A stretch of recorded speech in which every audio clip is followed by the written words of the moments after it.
Despite developments in medicine and technology, the only mobility option available for the millions of people with some form of paralysis remains as it did centuries ago, a wheelchair. And the limitations of wheelchairs are not just with regards to mobility. There are numerous medical and psychological issues associated with them. I'm Dr. Geoff Lacey, and I'm here in San Francisco, America, to find out about an exciting new development for people with paralysis. I'm just about to meet Arash, who's a young gentleman who had a spinal cord injury quite recently and has been wheelchair-bound ever since. Thanks for letting me come to your house. Wow, that is some view. We've got the whole bay. Yeah, right underneath. So Arash, do you mind if I start by asking you about your accident? Yeah, it was, I was hanging out at a friend's house and we were locked out of his apartment. He lived on the 3rd floor and I figured I'd climb up to his balcony and get in and save the day.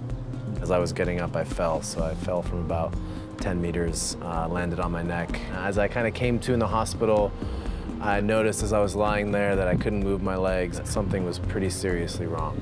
I broke my C5 and C6 vertebrae. How do you cope with such a dramatic impact on your life?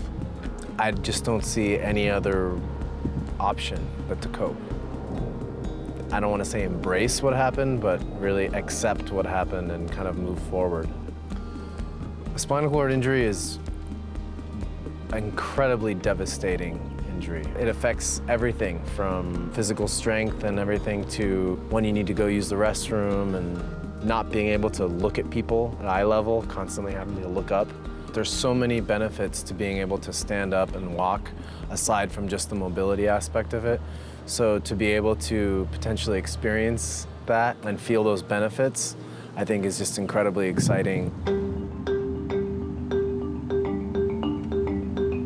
Exobionics is an organization that is at the forefront of technological advancements, which are allowing people like Arash the opportunity to walk again. It's a very impressive office you have here. Thank you. We're really lucky to have it. It's a very cool old Ford factory. Really? Yeah. Fantastic. So this is the exosuit?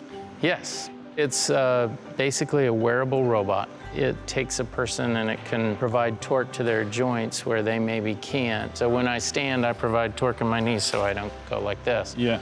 But then the suit provides that, and you provide everything else. So your weight doesn't actually go through the suit. Your weight goes through you naturally. So there's the obvious benefit of allowing that person to be able to stand up and walk, but are there other clinical benefits that we're aware of for the suit? So things like urinary tract infection, bowel movement complications, and then things like pressure sores. Right.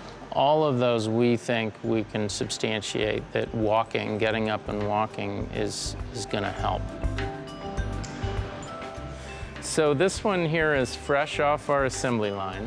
How's it controlled? It looks at various sensors all around the suit. And when you position yourself correctly with your shoulders basically centered over your lead foot, it knows you want to take another step, right? Because it looks kind of unnatural. I suddenly start standing like this. Yeah. Turns out people only really do that when they're going to take another step. So then it takes another step. So how is it used in clinical practice at the moment? So right now it's designed for use in a rehab center with a physical therapist. The dream, of course, is that eventually you get those home units into homes and you replace more and more of the wheelchair time during their day. Arash arrives with his parents to use the exosuit and to walk for the first time since his accident. How's it going? How are you doing? Ready for it? Yeah. Let's go. Absolutely. Let's do this. This is fun. Cool. You need it. Oh, so I'm attached to this thing too, huh? So yeah, that's one other safety precaution. You know, so. I feel like RoboCop. It's a good look though. It's cool. Okay, we're gonna set you up now. Ready? All right. Now.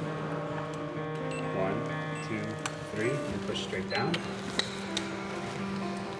Come forward. All right. How does that feel? Interesting. Very interesting.